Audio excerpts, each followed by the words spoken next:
Assalamualaikum warahmatullahi wabarakatuh. Saya Sela Kartika Sari dengan NPM 2022 015 015 31 dari kelas R3F. Di sini saya akan memaparkan materi mengenai kewajiban dan tugas personil BK. Personil utama pelaksanaan layanan bimbingan konseling yaitu ada koordinator BK dan guru BK atau konselor. Sedangkan personil pendukung bimbingan konseling di pendidikan ada kepala sekolah dan wakil kepala sekolah, guru mata pelajaran, wali kelas, dan staf administrasi. Yang pertama, tugas dan kewajiban koordinator BK. Mengkoordinasikan para konselor atau guru BK. Yang kedua, memasyarakatkan pelayanan BK kepada segenap warga sekolah. Yang ketiga, menyusun program kegiatan BK. Yang keempat, melaksanakan program BK. Yang kelima, mengadministrasikan program kegiatan BK. Yang keenam, menilai hasil pelaksanaan program BK. Yang ketujuh, menganalisis hasil penilaian pelaksanaan BK. Dan yang terakhir, memberikan tindak lanjut terhadap analisis hasil penilaian BK. Selanjutnya, tugas dan kewajiban guru BK atau konselor. Yang pertama, memahami konsep-konsep BK serta ilmu bantu lainnya. Yang kedua, memahami karakteristik pribadi siswa, khususnya tugas-tugas perkembangan siswa dan faktor-faktor yang mempengaruhinya. Yang ketiga, mensosialisasikan atau memasyarakatkan program layanan BK. Yang keempat, merumuskan perencanaan program layanan BK. Yang kelima, melaksanakan program layanan BK.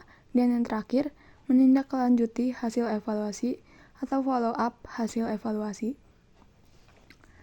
Selanjutnya ada tugas dan kewajiban dari kepala sekolah dan wakil kepala sekolah. Yang pertama ada menyediakan sarana dan prasarana, tenaga dan berbagai fasilitas lainnya. Yang kedua, menyediakan fasilitas, kesempatan, dan dukungan dalam kegiatan kepengawasan yang dilakukan oleh pengawas sekolah bidang bimbingan konseling. Yang ketiga, melakukan pengawasan dan pembinaan terhadap perencanaan dan pelaksanaan program, penilaian, dan upaya tindak lanjut pelayanan bimbingan konseling.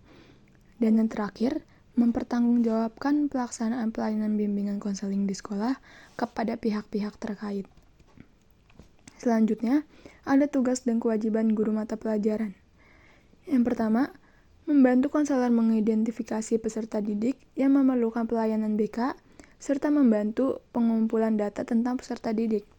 Yang kedua, mereferal peserta didik yang memerlukan pelayanan BK kepada konselor. Yang ketiga, menerima peserta didik alih tangan dari konselor, yaitu peserta didik yang menurut konselor memerlukan pelayanan pengajaran atau latihan khusus, seperti pengajaran atau latihan perbaikan program pengayaan. Yang keempat, memberikan kesempatan dan kemudahan kepada peserta didik yang memerlukan pelayanan atau kegiatan BK untuk mengikuti atau menjalani pelayanan atau kegiatan yang dimaksudkan itu. Dan yang terakhir, berpartisipasi dalam kegiatan khusus penanganan masalah peserta didik seperti konferensi kasus. Selanjutnya ada tugas dan kewajiban wali kelas. Yang pertama, menyediakan informasi tentang karakteristik dan kebutuhan para peserta didik di kelasnya. Yang kedua, mensosialisasikan keberadaan layanan bimbingan dan konseling, terutama tujuan, fungsi, dan mekanisme layanan kepada para peserta didik dan orang tua peserta didik di kelasnya. Yang ketiga, memantau perkembangan para peserta didik di kelasnya, terutama yang telah memperoleh layanan bimbingan dan konseling. Yang keempat, mengidentifikasi peserta didik yang membutuhkan layanan responsif yang berkenaan dengan permasalahan yang dihadapinya. Dan yang terakhir, melakukan kunjungan rumah dan kegiatan konferensi kasus. Yang terakhir ada tugas dan kewajiban dari staf administrasi. Yang pertama, membantu mempersiapkan seluruh kegiatan bimbingan dan konseling. Yang kedua, membantu menyiapkan sarana yang diperlukan dalam pelaksanaan layanan bimbingan dan konseling. Yang ketiga, membantu mengadministrasikan seluruh kegiatan bimbingan dan konseling. Dan yang terakhir, membantu menyampaikan informasi kepada personel lain berkenaan dengan pelaksanaan layanan bimbingan dan konseling. Sekian pemaparan materi dari saya, kurang lebihnya mohon maaf. Wassalamualaikum warahmatullahi wabarakatuh.